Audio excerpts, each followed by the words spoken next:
Se retrouver pris à l'intérieur d'un orage est probablement l'une des expériences les plus effrayantes que vous puissiez vivre. Quelle que soit la taille de l'avion, il sera secoué dans tous les sens, comme une marionnette.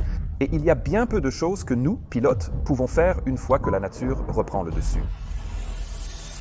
C'est pourquoi nous faisons tout notre possible pour ne jamais avoir à vivre cela.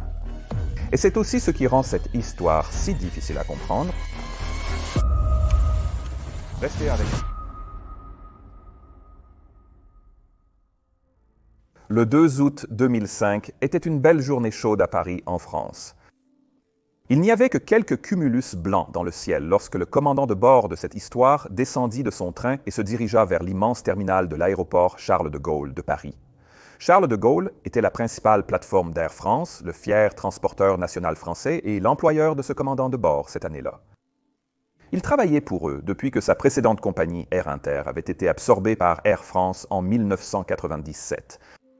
Et au début, il avait alors opéré sur la famille Airbus A320 où il avait également été instructeur et pilote examinateur.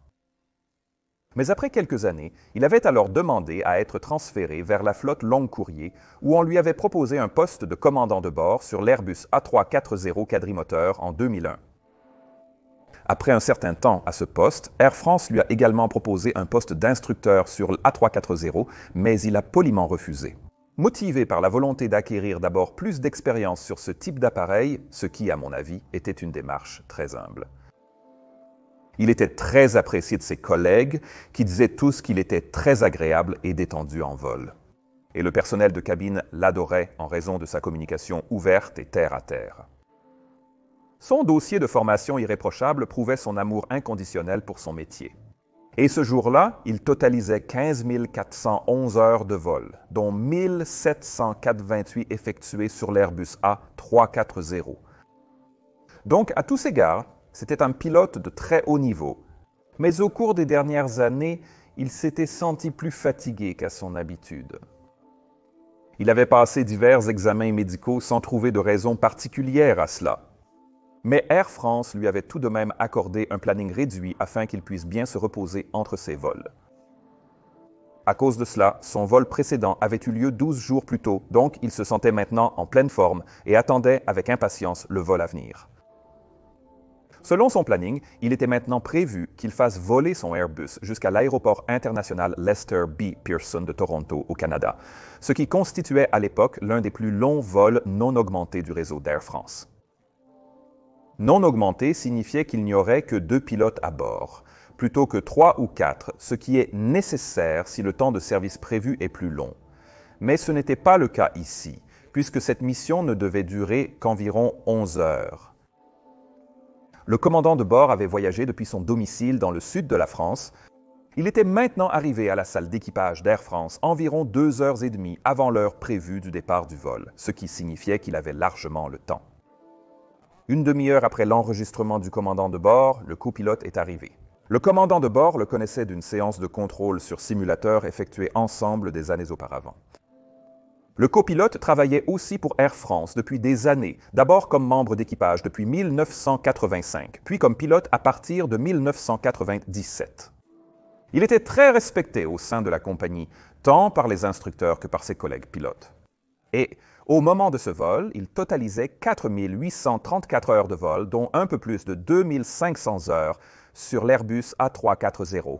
Les 2 pilotes ont immédiatement commencé à consulter les documents du briefing avant vol et ont rapidement constaté qu'il y avait 30% de chances d'orage dans la région de Toronto plus tard. À cause de cela, ils ont décidé d'embarquer 3000 kg de carburant supplémentaire, ce qui leur permettrait d'attendre environ 23 minutes. S'ils utilisaient l'aéroport international de Niagara Falls comme terrain de dégagement, ce que leur plan de vol suggérait.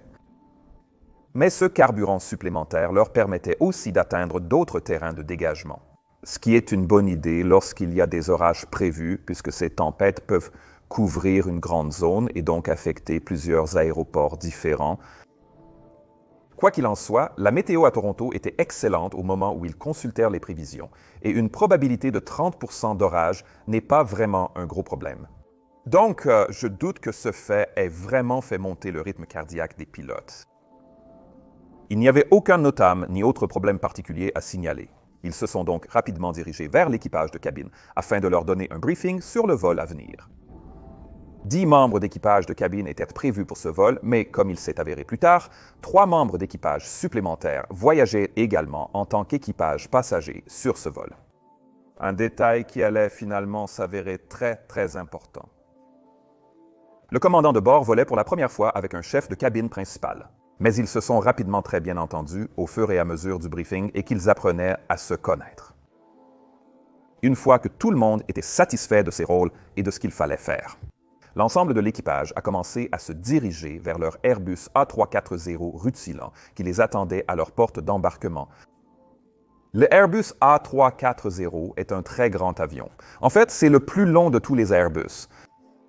L'Airbus A340-600, la version la plus longue, mesure une longueur incroyable de 75,5 mètres, soit même plus long que le A380 qui fait 72,7 mètres. Et l'Airbus A340-300 de notre histoire est également impressionnant avec ses 63,7 mètres, soit à peu près la même longueur que le Boeing 787-9. Et tout comme l'Airbus A380 et l'A340 possède également 4 moteurs.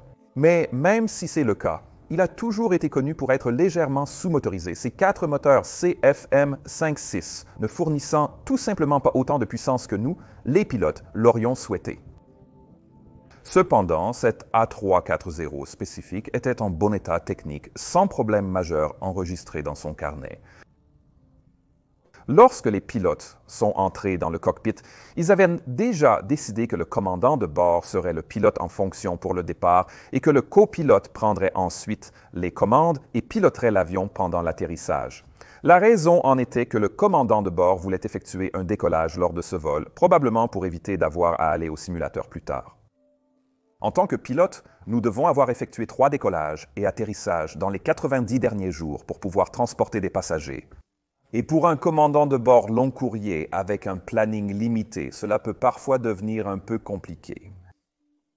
Quoi qu'il en soit, les pilotes ont rapidement poursuivi leur préparation habituelle, tandis que leurs collègues du personnel de cabine accueillaient les 297 passagers à bord. Un membre passif du personnel de cabine a été invité à s'asseoir dans le cockpit durant le vol, les 2 autres étant dans la cabine. Une fois que tout le monde était embarqué, le nombre total de personnes comprenait 297 passagers, 2 pilotes et 10 membres d'équipage de cabine, soit un total de 309 personnes à bord. Et dès que cela a été effectivement confirmé, le géant des airs a commencé le pushback et a démarré ses 4 puissants moteurs. Les pilotes ont ensuite commencé le trajet vers la piste active jusqu'au point d'attente. Et à ce moment-là, 11h53 UTC, soit 13h53 locale, le vol Air France 358 a décollé de la piste 09 gauche de Charles de Gaulle et a commencé à naviguer vers son point d'entrée océanique pour la traversée de l'Atlantique. Vous voyez, ces traversées se font normalement à l'aide de plusieurs routes océaniques prédéterminées qui sont en fait des routes orthodromiques droites espacées à intervalles réguliers au-dessus de l'Atlantique. Chacune de ces routes possède des points d'entrée, qui sont normalement des points de cheminement définis par système de positionnement global, là où l'avion doit se présenter à un niveau de vol et à une heure donnée afin d'assurer la séparation entre chaque vol sur cette même route. Comme il n'y a pas de couverture radar conventionnelle au-dessus de l'océan, le vol 358 avait été planifié pour utiliser la route Bravo avec une entrée océanique au niveau de vol 350. Et il était ensuite prévu qu'il monte au niveau de vol 360 à la longitude ouest de 40 degrés, puis enfin au niveau de vol 370 à la longitude de 60 degrés. Mais avant d'atteindre leur point d'entrée prévu, l'équipage a été autorisé à utiliser la route Alpha à la place. Cette route se trouvait plus au nord. De plus, il devait maintenir une altitude de vol de 350 pendant toute la traversée de l'Atlantique. Cela impliquait un vol légèrement plus long à basse altitude, réduisant leur réserve de carburant supplémentaire. Mais cela a tout de même été jugé acceptable après que les pilotes ont reçu un nouveau plan de vol opérationnel confirmant la quantité de carburant. En raison du volume de vol utilisant ces routes atlantiques, ce type de déroutement n'est pas si rare. Mais il reste important de garder cela à l'esprit étant donné ce qui allait se passer. Les pilotes ont continué à opérer leur vol selon leurs procédures opérationnelles standards et à 17h16 UTC, ils ont reçu l'autorisation de monter au niveau de vol 360, qui allait finalement être leur niveau de croisière final. Alors que l'équipage poursuivait son vol stable au-dessus de l'Atlantique, ils s'occupaient des tâches habituelles comme le suivi de leur progression et la prise de météo pour leurs différents aéroports. Et comme la couverture radio Very High Frequency au-dessus de l'océan est assez irrégulière, ils ont fait cela en utilisant leur système de communication, d'adressage et de compte-rendu de l'aéronef, la CARS, qui utilise à la fois les données VHF et satellites pour transmettre les informations. Les nouvelles informations météo qu'ils ont reçues pour Toronto comprenaient les observations réelles, les METAR, mais curieusement, elles n'incluaient aucune prévision mise à jour appelée Terminal Aerodrome Forecast. Et la raison de cela a été déterminée plus tard comme étant un problème de codage dans la requête ACARS. Il s'avère que si les pilotes allaient être dans le menu ACARS et demandaient simplement la météo, le système ACARS ne chercherait alors qu'un élément appelé le TAF court, qui est une version légèrement abrégée de la prévision météorologique. Et comme Toronto envoyait uniquement le TAF complet et long, le système n'a pas exécuté la requête et a simplement transmis un message TAF nil. Pour obtenir ce format plus long, les pilotes auraient dû aller dans un sous-menu et le demander spécifiquement, ce qu'ils n'ont pas fait. Cela dit, les prévisions réelles n'ont pas beaucoup changé pendant que le vol 358 était en l'air. Cela indiquait toujours seulement une probabilité de 30% d'orage dans la zone d'arrivée. Mais au fil de la journée, de véritables orages avaient commencé à se former le long d'une ligne au nord-ouest de Toronto et ils se rapprochaient lentement. Donc à ce stade, il vaut peut-être la peine d'expliquer un peu pourquoi les orages, ou cumulonimbus, les CB comme on les appelle, sont si importants. Vous voyez, les CB sont créés par des mouvements verticaux d'air humide. Et à cause de cela, ils sont souvent associés au front froid, où l'air froid plus lourd s'insère sous une masse d'air plus chaude et plus humide et la force à monter. Ils peuvent aussi apparaître pendant l'été, lorsque des bulles d'air chaud et humide se dégagent du sol et commencent à s'élever. Mais dans les deux cas, un processus similaire finit par se produire. À mesure que la vapeur d'eau monte, la température autour d'elle va baisser. Et à un certain moment, la température sera suffisamment basse pour que la vapeur d'eau passe de son état gazeux à des gouttelettes d'eau liquide. Maintenant, toute personne ayant déjà fait bouillir de l'eau sait qu'il faut une source de chaleur pour forcer l'eau à bouillir, c'est-à-dire pour qu'elle passe de l'état liquide à l'état de vapeur. Mais très peu de personnes pensent à ce qui se passe lorsqu'on fait le processus inverse. Et il se trouve que de l'énergie est alors libérée lorsque l'eau se transforme en gouttelettes. Et là où il y a de l'énergie, des choses intéressantes vont commencer à se produire. Je suppose que la plupart d'entre vous ont déjà volé à travers une couche nuageuse en phase de montée ou de descente depuis un aéroport. Et si c'est le cas, vous avez peut-être remarqué que vous ressentez soudainement pas mal de turbulences lorsque vous entrez dans les nuages. Même ces nuages blancs d'apparence inoffensive en été peuvent causer de fortes turbulences. Et cela est en partie lié à cette libération d'énergie dont je parle, puisqu'elle provoque encore plus de mouvements verticaux à l'intérieur des nuages, lorsqu'ils se forment. Il y a encore beaucoup à dire sur ce phénomène, mais je ne vais pas tout aborder ici. Ça, c'est pour la théorie de l'ATPL, si jamais vous décidez de devenir pilote. Mais ce que j'ai besoin que vous sachiez, c'est que si les circonstances sont réunies ici, surtout dans une masse d'air instable, la combinaison de la libération d'énergie et des mouvements verticaux de l'air peut se combiner pour devenir comme un moteur. Ce qui fait que le nuage grossit de plus en plus vite, accélérant le mouvement de l'air jusqu'à ce que le nuage devienne un monstre géant, noir et blanc. Finalement, ce nuage atteindra puis dépassera même la tropopause, qui est un changement de température dans l'atmosphère et qui agit comme un couvercle pour la plupart des types de phénomènes météorologiques. Et à cette altitude, le sommet du nuage a alors tendance à se transformer en cristaux de glace, s'étalant en une forme fine et striée que nous appelons l'enclume. Et lorsque cela se produit, il y aura d'énormes mouvements verticaux à l'intérieur de ce nuage, suffisamment puissants pour générer beaucoup d'électricité statique et des différences de charge entre le sommet et la base du nuage. et les mouvements d'air verticaux peuvent être suffisamment puissants pour permettre aux grêlons de monter et descendre plusieurs fois à l'intérieur du nuage, grossissant de plus en plus jusqu'à ce qu'ils finissent par tomber du nuage sous forme de grêle. Et cette électricité statique ainsi que les différences de charge peuvent alors également créer des éclairs. Dans les cas extrêmes, ce mouvement rapide vers le haut à l'intérieur du nuage le transforme en quelque sorte en un immense aspirateur, ce qui peut générer une telle aspiration à la base qu'il peut se former des tornades. Donc, en sachant tout cela, il devrait être parfaitement clair pourquoi nous, les pilotes, essayons d'éviter ces nuages comme la peste. Les mouvements rapides et changeants à l'intérieur de ces nuages peuvent provoquer des turbulences si sévères qu'elles pourraient dépasser la résistance structurelle de notre avion. La grêle peut également causer des dommages, et la foudre peut interférer avec les instruments et provoquer ses propres dégâts mineurs. Heureusement, ces cumulonimbus sont généralement très faciles à repérer et ils sont souvent assez localisés, ce qui les rend faciles à éviter. Tous les avions de ligne moderne sont équipés de radars météorologiques avancés, dont les faisceaux rebondissent sur la teneur en eau à l'intérieur des nuages. Et ils utilisent ensuite ces retours pour nous donner une image dans le poste de pilotage, indiquant les zones à éviter. Le vert et l'orange indiquent des précipitations faibles à modérées, tandis que le rouge signale des conditions sévères et le magenta montre des zones où le mouvement vertical des gouttes est très important, ce qui indique une forte turbulence. Nos consignes sont d'éviter systématiquement les retours rouges associés à des orages. Et pendant la phase de croisière, nous essayons toujours d'éviter du côté au vent, avec une distance minimale d'environ 20 à 30 milles nautiques. Et cela s'explique par le fait que ces nuages peuvent en réalité projeter de la grêle au-dessus du sommet et la lancer à plusieurs milles sous le vent, sans parler du fait qu'ils peuvent aussi provoquer pas mal de turbulences. Il est normalement très rare que les avions traversent ces nuages pendant la croisière.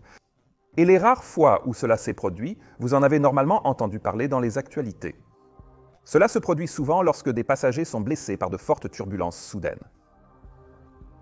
Mais pendant le départ, et surtout lors de la phase d'approche, il est étonnamment beaucoup plus courant que les avions volent près de ces phénomènes, voire les traversent. Et j'expliquerai pourquoi un peu plus tard, de toute façon. Alors que le vol 358 approchait de sa destination, l'équipage demandait sans cesse des mises à jour météorologiques. Et à 16h08, ils ont reçu la première diffusion automatisée du service d'information de la zone terminale, Automatic Terminal Information Service. Cela leur a indiqué que la météo à Toronto était toujours correcte, avec une bonne visibilité et des vents légers, rassurant probablement les pilotes sur la situation météorologique. Et seulement quelques minutes après la réception de ce rapport, le pilote automatique est passé de 1 à 2, ce qui indique que le copilote avait désormais pris le rôle de pilote en fonction. Environ 1h30 plus tard, à 17h50 UTC, les pilotes ont contacté le bureau d'exploitation d'Air France à Toronto pour les informer d'une heure d'atterrissage prévue à 19h39. L'agent d'escale a confirmé cette information et leur a indiqué la porte de stationnement prévue. Mais ce qu'il n'a pas dit, c'est que la situation météorologique à l'aéroport s'était maintenant fortement détériorée. Les orages avaient commencé à approcher de l'aéroport et il y avait eu suffisamment d'impact de foudre pour qu'une alerte rouge soit déclenchée. C'était une alerte indiquant à l'équipage au sol, aux ravitailleurs et à tous les autres mouvements au sol de cesser leurs activités jusqu'à ce que les orages passent. Mais cela n'affectait pas les avions en approche, qui pouvaient toujours continuer à se poser à l'aéroport s'ils estimaient que c'était sûr. Il n'existait alors aucun protocole obligeant l'agent d'assistance au sol à informer les pilotes de cette alerte relevant de la manutention au sol. Mais je suppose que cette information aurait été utile pour permettre aux pilotes de mieux comprendre ce qui se passait réellement. Rappelez-vous, ils pensaient toujours que tout allait parfaitement bien là-bas. Quoi qu'il en soit, le vol a simplement continué selon sa route prévue dans le plan de vol. Et lorsqu'il ne restait qu'environ 1 heure de vol, l'équipage a reçu des informations météorologiques actualisées pour leur aérodrome de dégagement, qui indiquait désormais la présence de cette ligne d'orage qui se rapprochait. Avec ces informations, l'équipage a commencé à étudier la meilleure alternative en cas de déroutement. Et ils ont décidé qu'Ottawa conviendrait mieux que Niagara Falls, mais cela signifierait également qu'ils auraient moins de carburant supplémentaire disponible que ce qu'ils avaient calculé, avec seulement environ 14 minutes de temps d'attente potentiel. Alors que l'avion approchait de Toronto, l'équipage demandait sans cesse des mises à jour météorologiques. Les pilotes ont rapidement réalisé que les orages étaient presque stationnaires au-dessus de l'aéroport. Mais à ce moment-là, ils étaient encore relativement loin. Et comme je l'ai mentionné plus tôt, les orages ont tendance à être assez localisés et à se déplacer rapidement, donc ils n'étaient probablement pas encore trop inquiets. J'ai moi-même été dans la même situation de nombreuses fois. Et ce que vous faites, c'est essentiellement commencer à planifier des solutions de rechange tout en continuant vers votre destination. La décision réelle sur ce qu'il faut faire ne peut être prise que lorsque vous voyez à quoi ressemble la situation. C'est exactement ce que ces deux pilotes ont également fait maintenant. À 19h04, l'équipage a envoyé un nouveau message à leurs opérations, informant qu'en cas de déroutement, ils iraient plutôt à Ottawa. C'est un déroutement qui pourrait signifier un trajet en bus de 5 heures pour leurs passagers si cela devait réellement arriver. Dans le rapport final, on a discuté de la possibilité que ce désagrément potentiel ait pu rester dans l'esprit des pilotes par la suite. Mais même si je ne peux évidemment pas parler en leur nom, je peux vous dire que lorsque j'ai été dans des situations similaires, cela n'a jamais été une préoccupation pour moi. C'est vraiment un problème à gérer plus tard. Quoi qu'il en soit, environ 10 minutes après l'envoi de ce message opérationnel, le contrôleur aérien de la zone a demandé au vol 358 de commencer à réduire sa vitesse jusqu'à la vitesse minimale de sécurité, car des retards commençaient à s'accumuler à Toronto. Et cela aurait probablement été le premier véritable signe que la situation commençait à se compliquer. Vous voyez, les retards dus aux conditions météorologiques peuvent signifier que les avions ne peuvent pas voler, que leurs approches sont perturbées ou que les avions doivent effectuer une remise de gaz. C'est donc un signe très clair pour tous les autres pilotes que la météo, au moins temporairement, n'était vraiment pas bonne à Toronto. Maintenant, le problème qui en découle, c'est que si d'autres vols commencent à se dérouter, ils risquent également de remplir les aéroports de dégagement. Avec ce type d'actualité, nous les pilotes devenons généralement bien plus vigilants. Les pilotes du vol 358 ont maintenant demandé un nouveau METAR à Toronto. Et lorsqu'il est revenu, il indiquait des orages et de fortes pluies au-dessus de l'aéroport. À 19h19, l'équipage a donc commencé à discuter de la manœuvre d'évitement du cisaillement de vent et de la procédure à suivre au cas où il recevrait un tel avertissement. C'est une chose très prudente à faire dans ce genre de circonstances, car il est généralement beaucoup plus facile d'exécuter une telle manœuvre si elle est fraîche dans l'esprit. Et le fait qu'ils aient fait cela nous montre simplement qu'il s'agissait de deux pilotes très attentifs agissant de manière professionnelle.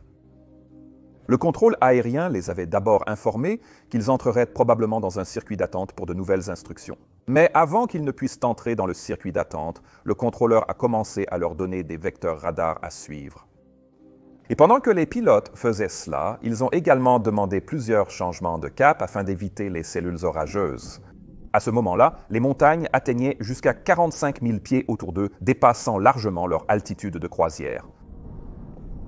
Quelques minutes plus tard, l'équipage a été informé que le trafic commençait de nouveau à affluer vers Toronto et qu'ils pouvaient s'attendre à une nouvelle autorisation à 19h50. Mais si vous vous souvenez, ils n'avaient plus autant de carburant pour l'attente à ce moment-là. Donc, 19h50 signifiait qu'ils repoussaient leur autonomie carburant jusqu'au moment où ils devraient envisager une dérivation. Mais heureusement, déjà à 19h28, ils ont reçu l'autorisation d'emprunter la procédure Simcoe 2 pour l'arrivée à Toronto et ont rapidement commencé à recevoir leurs premières autorisations de descente. Leur carburant était maintenant descendu à 9,3 tonnes et ils étaient encore à 137 miles de leur destination. Alors qu'ils continuaient leur descente, les pilotes ont commencé à discuter du moment où ils devraient déclarer carburant minimum ou s'ils devraient le faire. C'est un appel qui n'a pas de réelle implication pour le contrôle aérien. Cela leur indique simplement que tout retard supplémentaire pourrait amener l'avion à devoir déclarer plus tard une urgence carburant, mais cela ne leur donnerait aucune priorité. Pour Air France, à l'époque, cela devait être déclaré. La quantité de carburant estimée à l'atterrissage serait inférieure ou égale à 1,5 fois la réserve finale. Pour le vol 358, cela représentait 4200 kg. Cela signifie que l'équipage devrait probablement déclarer carburant minimum s'il décidait de se dérouter vers Ottawa. Et s'il rencontrait d'autres retards liés au trafic ou à la météo pendant ce déroutement, eh bien cela pourrait alors entraîner une urgence carburant. Je vous dis cela parce que tout cela fait partie du processus de prise de décision du pilote ici. Moins vous avez de carburant, plus un éventuel déroutement sera stressant, surtout s'il y a des orages dans les environs qui pourraient également affecter votre terrain de dégagement. Et toutes ces petites choses joueront finalement un rôle dans notre décision d'essayer une approche ou de nous dérouter immédiatement. Rappelez-vous comment j'ai mentionné plus tôt qu'il est très rare que les pilotes se retrouvent à l'intérieur d'un cumulonimbus en route, mais que c'est beaucoup plus fréquent lors de l'approche ou du départ. La raison à cela est aussi liée à la prise de décision. Vous voyez, le coût perçu de contourner la cellule orageuse en route est très faible. Cela a un impact minimal sur la consommation de carburant, le temps et la charge de travail. Mais éviter un orage à l'approche implique généralement une charge de travail bien plus importante, un temps de vol plus long et peut même entraîner une dérivation éventuelle. Évidemment, la logique voudrait que ne pas le faire puisse, en fin de compte, entraîner un coût bien plus élevé, un accident. Mais l'esprit humain est une chose très curieuse et il a tendance à accorder beaucoup trop de poids au coût à court terme. En plus de cela, Air France, et en fait toutes les autres compagnies aériennes, avaient des règles très claires concernant les distances et les actions à prendre en cas d'évitement d'un orage en cours de route. Curieusement, ils n'avaient pas de règles similaires pour la même situation lors de l'approche. Ma compagnie aérienne a des consignes claires à ce sujet. Nous ne sommes pas autorisés à commencer une approche si des cellules orageuses rouges se trouvent à moins de 3000 nautiques de l'aéroport. Mais Air France avait évalué une telle règle après un accident précédent et avait décidé de ne pas l'adopter, car cela aurait nui à la capacité du pilote de prendre ses propres décisions éclairées. Bien que cela puisse sembler bien à certains, c'est à mon avis tout simplement absurde. C'est précisément dans les situations où notre processus de prise de décision peut être compromis que nous avons besoin de directives axées sur la sécurité sur lesquelles nous appuyer. Mais peut-être que ce n'est que moi. Quoi qu'il en soit, le vol 358 a alors continué à suivre sa trajectoire d'arrivée en direction de la piste. Et à 19h33, les pilotes ont reçu une mise à jour de l'Automatic Terminal Information Service qui indiquait désormais que la piste 24 gauche était en service avec une approche système d'atterrissage aux instruments et que la météo comprenait une visibilité fortement réduite en raison d'orages et de fortes pluies. La piste 24 gauche était la piste disponible la plus courte à Toronto, mesurant 9000 pieds, soit 2743 mètres, ce qui reste tout de même assez long. Mais souvenez-vous, l'Airbus A340 est un gros avion et il avait donc besoin d'une piste assez longue dès le départ. Une autre chose que l'Automatic Terminal Information Service n'a pas indiqué aux pilotes, c'est pourquoi cette piste en particulier était utilisée. En fait, la piste plus longue 2-3 avait été refusée par plusieurs avions en raison de la proximité d'un orage sur l'axe d'approche. Et la piste parallèle 2-4 droite n'était pas disponible parce que l'antenne du glide slope du système d'atterrissage aux instruments avait été frappée par la foudre, la rendant inopérante. Ces deux faits auraient constitué des raisons suffisamment solides pour envisager simplement de faire demi-tour. Comme mentionné, nous, les pilotes, prenons souvent ce type de décision tardivement, quand nous connaissons précisément la situation à l'arrivée. En plus de cela, il existait à l'époque une fausse perception selon laquelle le contrôle aérien arrêterait les opérations vers un aéroport si la météo devenait trop mauvaise. Ce qui signifiait que tant que les avions continuaient à s'approcher, les pilotes pensaient que ce n'était toujours pas dangereux. En réalité, cependant, le contrôleur aérien laissait toujours ce genre de décision aux pilotes et ne fermait donc pas l'aéroport à cause de la présence d'orages ou de vents très forts. Il est utile de savoir que cette piste active ne comportait qu'une zone appelée strip d'environ 60 mètres au-delà de son extrémité. Mais elle ne comportait pas de zone de sécurité recommandée en bout de piste ou Runway and Safety Area de 90 mètres supplémentaires en raison de la présence d'un ravin juste après l'extrémité du strip. Mais ces informations n'étaient pas disponibles pour les pilotes alors qu'ils se préparaient à l'approche. À 19h36, le copilote a commencé à informer le commandant de bord sur la façon dont il comptait effectuer l'approche système d'atterrissage aux instruments.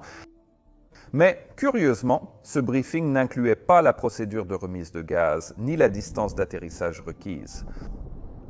Lorsque j'ai lu cela pour la première fois, j'ai pensé qu'il devait y avoir une erreur quelque part. Ces pilotes s'étaient comportés comme de véritables professionnels jusqu'à présent. Alors pourquoi auraient-ils négligé quelque chose d'aussi crucial que le calcul de leur distance d'atterrissage, surtout par un temps pareil? Mais en creusant un peu plus, il s'avère qu'Air France ne l'exigeait pas à l'époque. Et en fait, si vous vous souvenez de ma vidéo sur l'accident du vol Southwest Airlines 1248 qui allait se produire seulement quelques mois après ce vol, il manquait également des mêmes instructions. Je dis cela parce que parfois, il est facile pour nous de nous taper le front quand on entend certains détails dans tous les rapports. Mais il faut se rappeler que l'industrie a beaucoup appris et progressé au cours des 20 dernières années. C'est l'une des raisons pour lesquelles elle est aujourd'hui aussi sûre. De nos jours, nous calculons évidemment les données d'atterrissage avant le départ, avec de grandes marges de sécurité, et avant l'atterrissage pour garantir une manœuvre en toute sécurité. Vu les vents réels et l'état de la piste lors de l'atterrissage, une piste mouillée rallonge nettement la distance d'atterrissage. Et une piste contaminée par de l'eau, c'est-à-dire lorsqu'il y a plus de 3 mm ou un huitième de pouce d'eau présente sur la piste, peut provoquer de l'aquaplanage et des conditions de freinage similaires à celles de la glace. Cela aura un impact considérable sur la longueur de piste nécessaire pour s'arrêter et sur la quantité de vent de travers acceptable pour un avion, afin d'éviter une perte de contrôle directionnel sur la piste. Sur l'Airbus, ces limitations de vent de travers étaient de 15 nœuds, pouvant descendre à 10 nœuds selon l'efficacité du freinage rencontré, ce qui vaut la peine d'être retenu. À 19h40, l'équipage a demandé une nouvelle mise à jour sur la météo à Toronto et on leur a indiqué que le trafic arrivait désormais, mais qu'il n'y avait pas de nouvelles informations sur la durée supplémentaire des retards à prévoir. Le commandant de bord, maintenant en charge de la radio, a demandé au contrôleur aérien de les tenir au courant de la situation. Il a ensuite appelé le chef de cabine principal pour l'informer du mauvais temps et d'une éventuelle dérivation, en précisant que si cela devait arriver, il se rendrait directement à Ottawa. Une fois de plus, cela montrait à quel point le commandant de bord gardait son équipe informée. Et, comme il s'est avéré plus tard, le simple fait d'informer le chef de cabine de la possibilité d'une remise de gaz en raison du mauvais temps a accru la vigilance de tout l'équipage, ce qui allait avoir par la suite des conséquences profondes. Alors que l'avion poursuivait sa descente, les pilotes ont rapidement pu entendre sur la fréquence que plusieurs avions se déviaient désormais vers leurs aéroports de dégagement. Et à 19h49, le vol a alors été transféré au contrôleur de la Tour de Toronto qui a commencé à leur donner des vecteurs pour l'approche finale. Mais pas avant que le commandant de bord ait demandé des vecteurs plus allongés. Afin d'éviter un gros orage près de l'axe central, il y avait maintenant des éclairs partout. Et bientôt l'un d'eux a endommagé l'anémomètre qui fournissait les informations sur le vent à la tour. Les avions en approche devaient maintenant se fier seulement au rapport des pilotes pour cette information vitale. Les pilotes ont commencé à ralentir leur avion en préparation de l'approche, en suivant constamment les procédures opérationnelles standards, mais désormais avec une turbulence considérable qui faisait aussi tanguer l'avion. Avant d'aborder la séquence d'approche, il convient de mentionner un système technique à bord de l'Airbus A340 dont j'ignorais même l'existence. Il s'avère qu'il dispose en fait de deux méthodes différentes pour enlever la pluie de son pare-brise. Tout d'abord, les essuie-glaces classiques qui disposent de deux réglages, lent et rapide. Mais les pilotes ont signalé que l'utilisation du réglage rapide pouvait être vraiment bruyante et agaçante. Deuxièmement, il y avait aussi un système de répulsif contre la pluie qui appliquait un liquide sur le pare-brise en cas de pluie modérée à forte, et il était apparemment très efficace. Mais la fonction de ce répulsif contre la pluie était méconnue des équipages et Air France n'avait pas de procédure officielle sur son utilisation. En fin de compte, l'équipage de ce vol n'a pas utilisé ce système, même si la pluie à l'approche était parfois vraiment intense et que la situation allait bientôt empirer considérablement. En s'approchant du localizer, le contrôleur a autorisé le vol 358 à l'approche et le copilote a armé le mode localizer. Pendant que cela se produisait, le contrôleur de la tour a demandé à un autre avion plus avancé dans l'approche s'il pensait pouvoir atterrir, et le pilote a répondu que, eh bien, le mauvais temps se trouvait maintenant au nord, et que ça avait l'air plutôt mauvais. Dans le cockpit d'Air France, le copilote complétait la checklist d'approche et armait le mode approche après avoir capté le localiseur. Pour débuter la descente vers la piste, chaque fois qu'il regardait par la fenêtre, il pouvait parfois apercevoir le terrain en dessous de lui entre les averses. Mais sur l'écran de navigation, d'énormes échos rouges étaient maintenant présents, surtout du côté droit, juste au-delà de la piste. L'équipage a commencé à sélectionner les volets en position 1 et 2, puis a sorti le train d'atterrissage. Et lorsqu'ils sont descendus en dessous de 4000 pieds, le copilote a d'abord utilisé un peu de spoiler, puis a momentanément déconnecté le pilote automatique, probablement pour effectuer une correction, en raison des vents en rafale. Les volets ont été sortis sur 3, puis complètement. Et alors que l'avion descendait en dessous de 3000 pieds, il a finalement intercepté le plan de descente et le copilote a réengagé le pilote automatique. À quelques minutes de l'atterrissage, l'avion était entièrement configuré et stabilisé pour l'approche finale.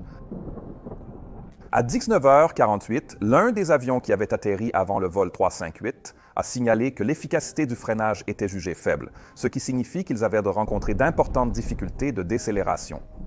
Mais comme il s'agissait d'un avion beaucoup plus petit, cela n'a probablement pas beaucoup inquiété les pilotes du vol 358. Vous voyez, les pilotes rapportent que l'efficacité du freinage peut être très subjective. Et aucun test de friction n'avait été effectué sur l'aéroport puisque tout était dû à la pluie.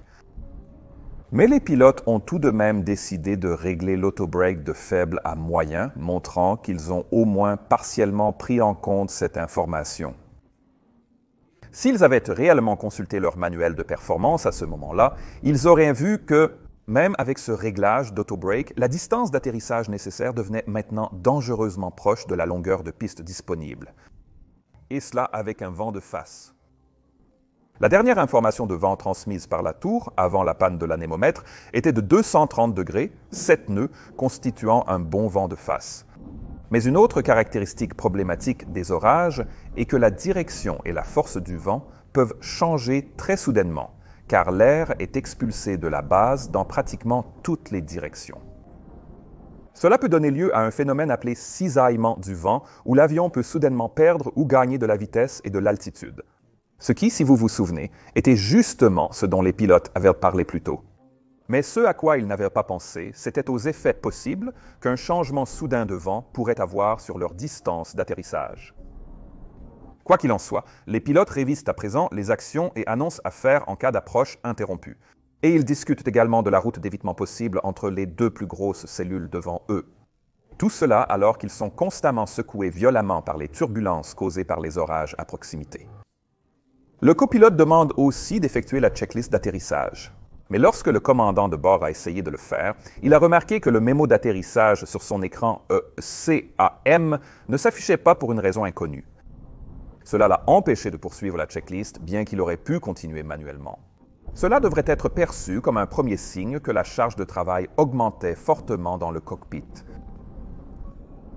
Un autre avion régional a atterri devant eux, signalant un vent de 290 degrés entre 15 et 20 nœuds. Ils avaient aussi noté une mauvaise efficacité de freinage jusqu'à ce qu'ils ralentissent sous les 60 nœuds.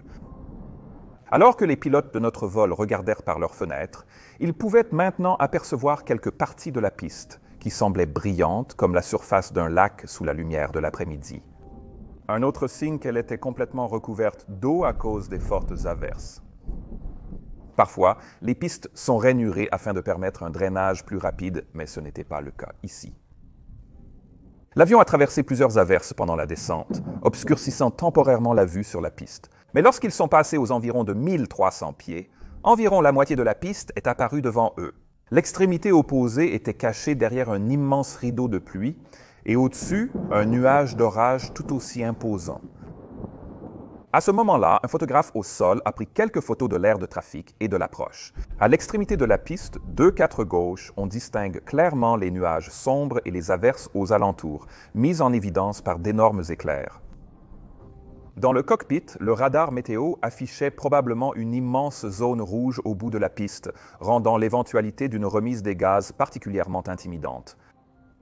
Mais plusieurs autres avions venaient tout juste d'atterrir, donc je suis sûr que l'équipage ici restait probablement assez optimiste. Après tout, ils pouvaient toujours voir la piste et l'avion était stabilisé, du moins pour l'instant. Le vent indiqué sur les propres écrans de l'avion montrait maintenant un vent de travers de 70 à 90 degrés venant de la droite, avec une vitesse de 15 à 20 nœuds. Le vent était donc clairement en train de tourner et pas dans le bon sens. À 4 miles de la piste, les essuie-glaces ont été réglés sur vitesse lente jusqu'à la fin du vol. Ce qui signifie qu'à partir de maintenant, l'avion entrait probablement dans une averse. Mais la vitesse et le profil restaient toujours stabilisés. Les pilotes avaient calculé la vitesse d'atterrissage à 135 nœuds, donc la vitesse à maintenir devait être de 140. Et tant que le pilote automatique et l'automanette étaient engagés, le système gérait cela parfaitement, même avec la turbulence. L'automanette de l'Airbus a été conçue pour pouvoir être utilisée jusqu'à l'atterrissage. Mais beaucoup de pilotes aiment la désengager afin d'avoir une meilleure sensation de l'avion. C'est quelque chose que je comprends très bien en tant que pilote de Boeing, mais comme les manettes de puissance ne bougent pas avec les entrées de l'auto-thrust sur l'Airbus, cela a entraîné une petite complication. Vous voyez, il faudrait placer les manettes dans la bonne position avant de désengager, sinon la poussée pourrait changer brusquement. L'auto-thrust pouvait être désengagé en appuyant sur les boutons de désengagement ou en ramenant les manettes de puissance au ralenti. C'est ainsi qu'elles étaient normalement désengagées en vol, surtout pendant l'atterrissage. Quoi qu'il en soit, à 20 h 1 minute et 18 secondes, l'avion est descendu en passant les 323 pieds, toujours stabilisé et parfaitement à la bonne vitesse. Le copilote a désengagé le pilote automatique lors du passage des minimums, le commandant annonçant « atterrissage ». 2 secondes après, l'automanette fut aussi désengagée. Presque au même instant où le copilote a fait cela, le vent a soudainement tourné en vent arrière, ce qui a provoqué une diminution de la vitesse indiquée. Le copilote a réagi instinctivement à cela en augmentant la poussée d'environ 42 %, N1 à 82 %. En raison de la poussée soudaine des 4 moteurs sous les ailes, l'avion a commencé à passer légèrement au-dessus de la pente de descente. La vitesse a également légèrement augmenté, mais le principal facteur ici était la prise d'altitude. Ainsi qu'un vent arrière d'environ 10 nœuds, ce qui a fait augmenter la vitesse sol de l'avion du même montant, il s'est soudainement retrouvé avec beaucoup plus d'énergie. L'avion a franchi le seuil de piste à 90 pieds, soit 40 pieds au-dessus de la hauteur normale de 50 pieds. Et tout cela s'est produit très rapidement, probablement si rapidement que le pilote en surveillance du commandant n'a pas eu le temps de signaler les écarts. Chez Air France à l'époque, seul le commandant de bord avait le pouvoir de demander une remise de gaz, le copilote ne pouvant que la suggérer. Et dans une situation où les choses évoluaient très rapidement, ce n'était probablement pas une très bonne idée. Une remise de gaz est possible jusqu'à la sélection des inverseurs de poussée après l'atterrissage. Alors que la situation se détériorait ici, cela aurait dû rester l'option par défaut. Mais cela ne s'est pas produit. Au contraire, la situation a rapidement empiré lorsque de fortes pluies se sont abattues sur l'avion, réduisant considérablement la visibilité.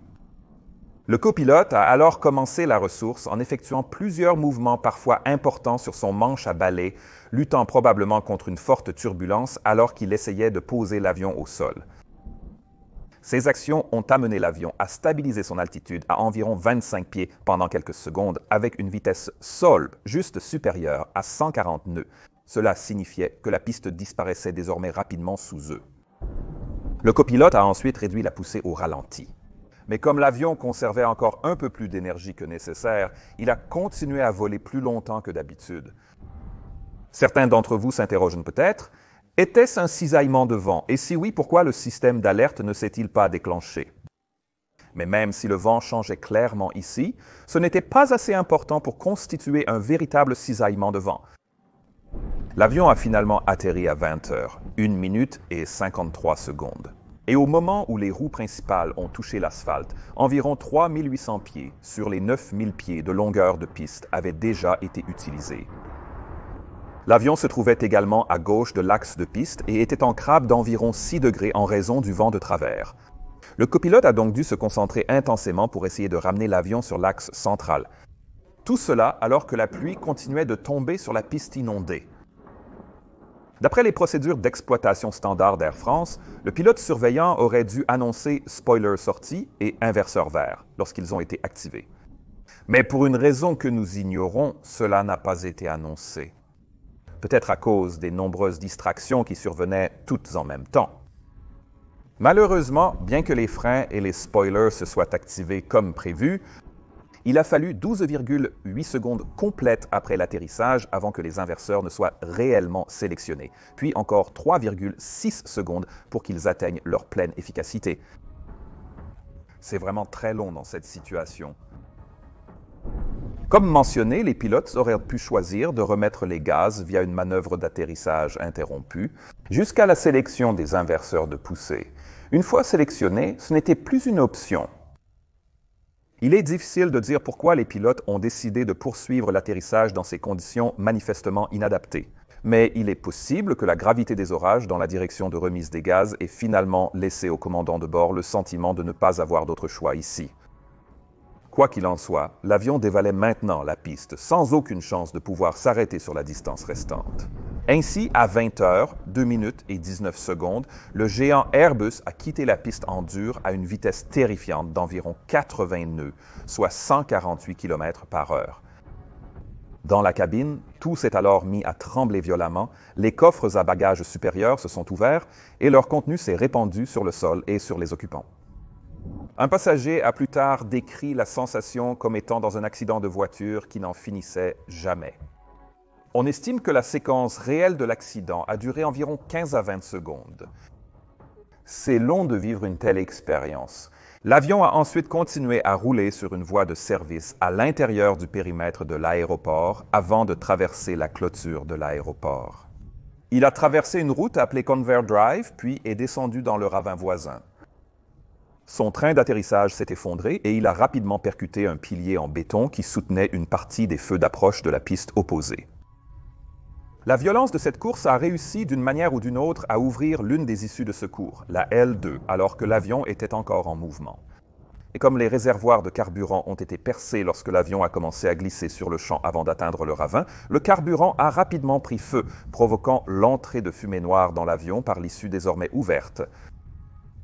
Lorsque l'avion s'est finalement immobilisé au fond du ravin, le feu s'est rapidement intensifié, ce qui signifiait qu'il ne restait potentiellement que quelques secondes à l'équipage pour faire évacuer tout le monde.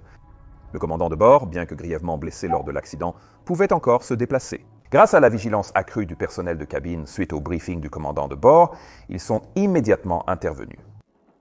Le chef de cabine n'était pas d'abord au courant de l'incendie et a demandé aux passagers de rester assis à leur place. Mais il a ensuite été rapidement alerté de l'incendie par l'un de ses collègues et a donc immédiatement lancé l'évacuation.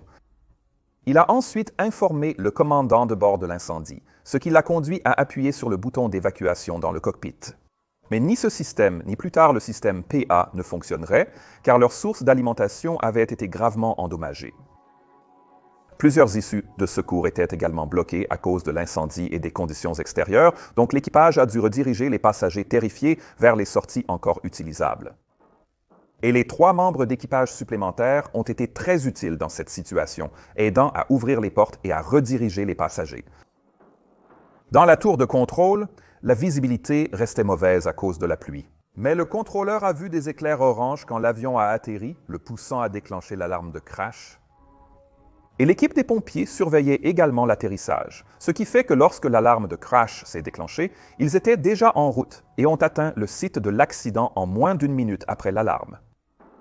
Dans l'ensemble, les pompiers et l'équipage de cabine ont fait un travail absolument remarquable. Ils ont évacué tous les passagers ainsi qu'eux-mêmes par 4 des 8 issues de secours avant que l'avion ne soit complètement englouti par les flammes.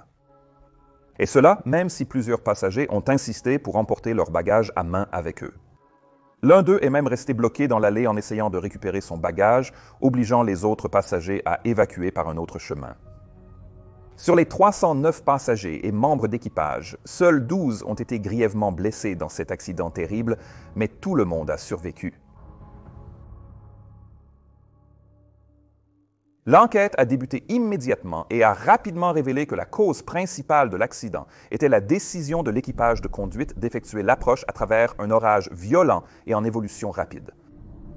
Il a été constaté que cela était en partie dû à l'absence de règles chez Air France concernant la distance minimale à respecter par rapport à un orage lors d'une approche, ainsi qu'à l'absence d'obligation de calculer la distance d'atterrissage requise avant le début de l'approche. La décision de l'équipage de conduite de ne pas remettre les gaz, combinée à des difficultés de pilotage, un atterrissage long et une sélection tardive de la poussée inverse, a finalement conduit à la sortie de piste. Le rapport a également mis en évidence l'absence d'une véritable zone de sécurité sur toute la longueur de la piste 2-4 gauche. Et il existe en réalité un excellent moyen de remplacer ces Runway End Safety Area dans les endroits où elles ne sont pas réalisables. et cela s'appelle un système d'arrêt en matériaux d'ingénierie ou EMAS. Il s'agit essentiellement d'un matériau écrasable qui peut être placé aux extrémités de la piste, dans lequel un avion hors de contrôle va s'enfoncer et décélérer rapidement de manière contrôlée. C'est une excellente solution qui, selon moi, devrait être utilisée beaucoup plus souvent. Suite à ce rapport, plusieurs recommandations de sécurité ont été émises, notamment la nécessité pour les pilotes d'effectuer correctement les calculs d'atterrissage, surtout par mauvais temps. Mais personnellement, je pense aussi que cela doit servir de rappel sévère des dangers liés aux approches à proximité des orages. Si vous êtes pilote, attendez ou déviez simplement. Ça n'en vaut pas la peine. J'espère que vous avez apprécié cette vidéo, et si c'est le cas, n'oubliez pas de liker, de vous abonner et de partager cette chaîne à un ami.